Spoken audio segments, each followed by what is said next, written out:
Apparent depth, apparent मतलब जो चीज़ है नहीं लेकिन हमें वैसी दिखाई दे।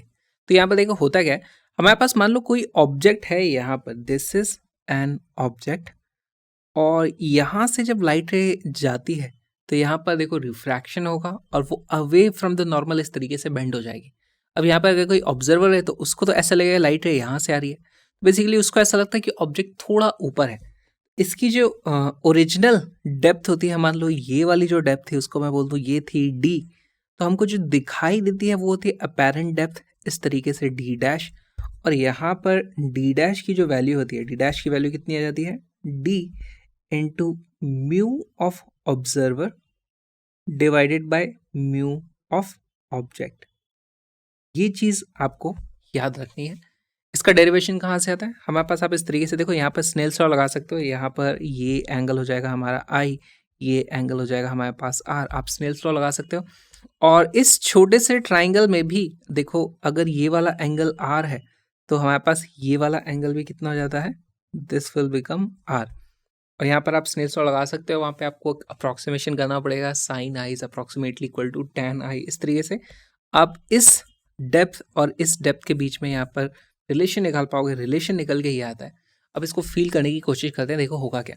जब भी कोई ऑब्जेक्ट पानी के अंदर होती है तो हम जानते हैं कि वो थोड़ा ऊपर दिखाई देती है। आप इसको इस तरीके से याद रखो, अगर आप रेयरर मीडियम में हो, जैसे हम स्विमिंग पूल के बाहर खड़े हुए हैं और स्विमिंग पूल की जो गहराई है वो हमें ऊपर से कम दिखाई देती है ना, तो अगर स्विमिंग पूल इतना गहरा है तो हमें दिखेगा कि वो बस इतना ही है। तो इस तरीके से आप चीज़ें याद रख सकते हो।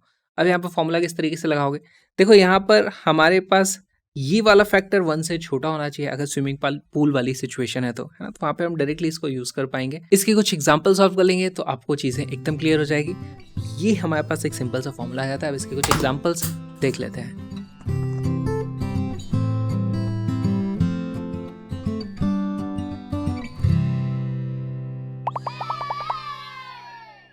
A cube of side 15 centimeter is having an air bubble. The bubble appears at 6 centimeter from one face and 4 centimeter from opposite face. The refractive index of the cube is. अब देखो ये बहुत ही अच्छा सवाल हो जाता है। यहाँ पे पहले हमको ग्राफ नहीं, डायग्राम बनाना चाहिए इसका। हमारे पास इस तरीके से क्यूब है, क्यूब की साइड हमें दी हुई है 15 सेंटीमीटर। यहाँ पर मान लो कहीं पे बबल है, मान लो इस जगह पे हमारे पास बबल है, तो ये वाला हमारे पास कुछ डिस्टेंस होगा, इसको मैं बोल देता हूँ let's say this is x. तो क्या कोई मुझे बता सकता है ये बचा हुआ डिस्टेंस कितना हो जाता है, ये हो जाएगा 15 माइनस एक्स। अब इनमें से कोई सा भी बड़ा हो सकता है। अगर आप इसको देखोगे तो ये एक साइड से हमें दिखाई देता है 6 सेंटीमीटर, दूसरी साइड से हमें दिखाई देता है 4 सेंटीमीटर। तो अब यहाँ पर आप 2 बार वो फॉर्मूला लगा लोगे अपेरेंट डेप्थ वाला, तो आपको 2 इक्वेशन मिल जाएंगी। उससे आप एक्स भी पता कर सकते हो और हमारे पास का जो रिफ्रैक्टिव इंडेक्स म्यू है वो भी पता कर सकते हो। क्वेश्चन में हमसे म्यू पूछा है या फिर एक्स भी पूछा जा सकता था। बहुत ही अच्छा सवाल है। वीडियो को पॉज करो, क्वेश्चन को सॉल्व करो।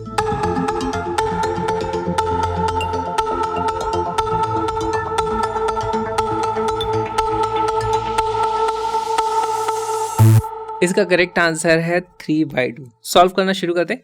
हमारा जो फॉर्मूला है, फॉर्मूला क्या बोलता है, D dash is equal to D into हमारे पास रिफ्रैक्टिव इंडेक्स ऑफ ऑब्जर्वर, वो तो एयर में बैठा होगा, यहाँ से देखेंगे या यहाँ से देखेंगे तो उसकी वैल्यू आ जाएगी 1 डिवाइडेड बाय म्यू हमारे पास जो ऑब्जेक्ट क्या है इस केस में, बबल, जो कि इस क्यूब के अंदर है, तो उसका रिफ्रैक्टिव इंडेक्स। तो फॉर्मूला ये वाला लगना है, 2 बार लगेगा, ठीक है। पहली बार लगाते हैं तो हमारे पास वैल्यू क्या आ जाती है, 6 is equal to x 1 upon mu.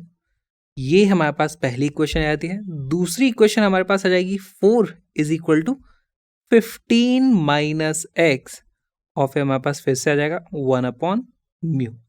ये हो जाती है हमारे पास इक्वेशन नंबर 2। यहां से मैं लिख सकता हूं x is equal to 6 times mu और यहां से मैं लिख सकता हूं 4 mu is equal to 15 minus x. मुझे x पता करने में इंटरेस्टेड नहीं हूं मैं, मुझे म्यू की वैल्यू पता करनी है। तो देखो ये x की वैल्यू आप यहाँ पर रख दो तो हमें मिल जाता है 4 mu is equal to 15 minus x की वैल्यू मैं रख देता हूँ 6 म्यू। यहाँ से हमारे पास आ जाती है 10 mu is equal to 15, mu की वैल्यू आ जाती है 1.5, यानी कि B is our correct answer. बहुत ही अच्छा कॉन्सेप्चुअल ये सवाल था।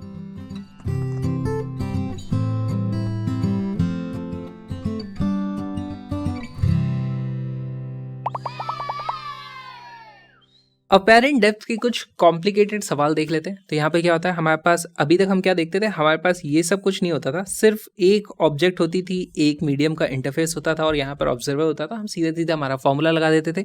लेकिन अब की बार हमारे पास इस तरीके की सिचुएशन है, बताया गया कि भाई इसको अब इमेज कितनी दूर दिखाई देगी, इसकी इमेज कहीं तो बनेगी, अलग अलग शिफ्ट होंगे यहाँ पर, और इमेज कहाँ दिखाई देगी। तो इसके लिए हमारे पास फॉर्मूला क्या है, फॉर्मूला एक्चुअली वही है, उसके डेरिवेशन में भी मैं नहीं जाऊंगा, मैं आपको याद रखने की ट्रिक सिखा देता हूँ, आप उसको किस तरीके से याद रख सकते हो। तो देखो अभी तक हमारे पास जो फॉर्मूला था वो क्या था, D dash is equal to D multiplied by mu of observer divided by mu of object, है ना, यही होता था।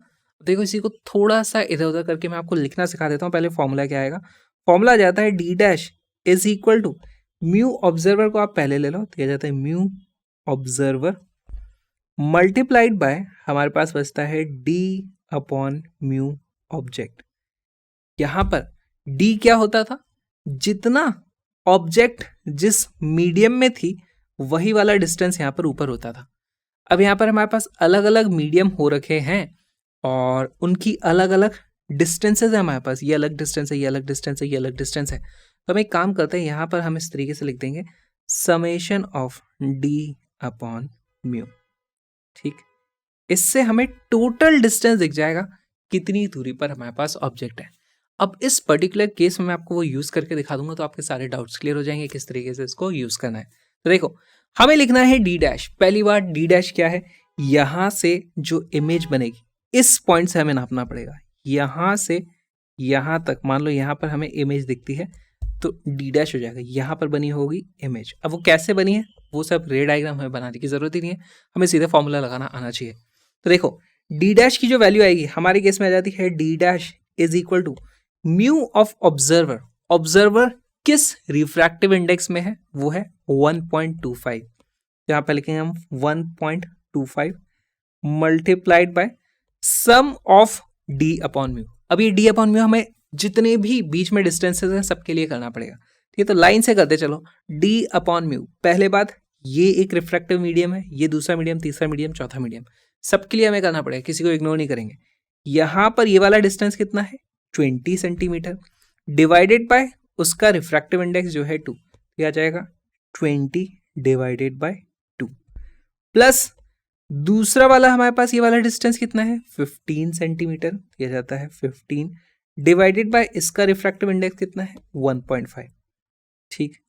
प्लस अब यहाँ पर ये एयर है, इसको इग्नोर मत करना, इसको भी हमें यूज करना है। इसकी कितना है 10 सेंटीमीटर, तो हो जाएगा 10 सेंटीमीटर डिवाइडेड बाय उसका रिफ्रैक्टिव इंडेक्स कितना है 1, प्लस इसको भी आपको लेना पड़ेगा, इसको भी आप लोगे तो कितना है 15 सेंटीमीटर डिवाइडेड बाय 1.25, इस तरीके से। यहाँ पर अब बस आपको कैलकुलेशन करनी है। तो वो कैलकुलेशन करोगे तो ये वाली वैल्यू कितनी आ जाती है, ये भी 10 आ रहा है, ये भी 10 आ रहा है, ये भी 10 आ रहा है, तो ये तीनों मिलकर के हो जाते हैं 30 इंटू 1.25 करोगे तो बेसिकली कितना होता है 3 इंटू 12.5, 3 इंटू 12.5 प्लस इस वाले को इससे मल्टीप्लाई करोगे तो 1.25 से 1.25 कट जाएगा और बच जाएगा हमारे पास 15।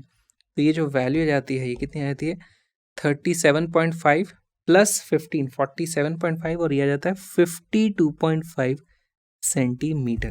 तो हमारे पास डी डैश की वैल्यू आ जाती है 52.5 सेंटीमीटर। अच्छा ये 52.5 सेंटीमीटर यहाँ से डिस्टेंस है, तो आपसे अब सवाल अलग अलग तरीके के पूछे जा सकते हैं कि ऑब्जर्वर को इमेज कितनी दूरी पे दिखाई दे रही है, तो आप फटाक से इसको मार्क कर दोगे। अगर ये सवाल पूछा जाएगा कि ऑब्जेक्ट और इमेज के बीच में कितना डिस्टेंस है, तो हमारे पास वो वाला डिस्टेंस पता करने के लिए हम उसको टर्म यूज करते हैं शिफ्ट, है ना। शिफ्टिंग कितनी हो गई, शिफ्टिंग हुई है हमारे पास भाई पहले कितना डिस्टेंस आप बताओ 20 प्लस 15 प्लस 10 प्लस 15 ये हो जाता है 30 प्लस 30 60 माइनस कितना हुआ है 52.5, यानी कि हम बोलेंगे 7.5 सेंटीमीटर की शिफ्ट है। इस तरीके से आपसे सवाल पूछे जा सकते हैं, आपको ये पता होना चाहिए और जल्दबाजी में गलती नहीं करेंगे। फॉर्मूला देखो हमारे पास ये है, सिमिलर फॉर्मूला इससे, इसलिए बस मैंने आपको लिखने का तरीका बता दिया, डेरिवेशन में हम नहीं जाएंगे, इस पे बेस्ड क्वेश्चन आएंगे तो आप इसको आसानी से आप सॉल्व कर सकते हो।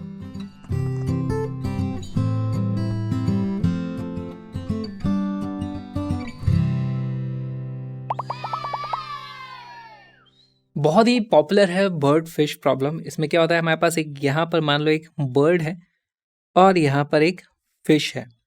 अब हमसे बहुत सारे सवाल पूछे जा सकते हैं। पहली बात कि फिश को बर्ड कितनी दूर दिखेगी, बर्ड को फिश कितनी दूर दिखेगी। अगर फिश ऊपर आ रही है उसकी कुछ वेलोसिटी है, बर्ड नीचे आ रहा है उसकी कुछ वेलोसिटी है, तो एक दूसरे के रिलेटिव वेलोसिटीज किस तरीके से दिखेंगी, सारे क्वेश्चंस को किस तरीके से अप्रोच कर सकते हो। तो देखो, सबसे पहले तो मैं बता देता हूँ इनका कुछ एक्चुअल डिस्टेंस होगा हमारे पास, है ना। ये एक लाइन में है इस तरीके से, इस तरीके से। इसको हम बोल देंगे, ये वाला जो डिस्टेंस है जो एक्चुअली फिश की डेप्थ है उसको मैं बोल दूंगा एक्स ऑफ फिश, है ना। एक्स ऑफ फिश, उसको मैंने एक्स एफ लिख दिया है।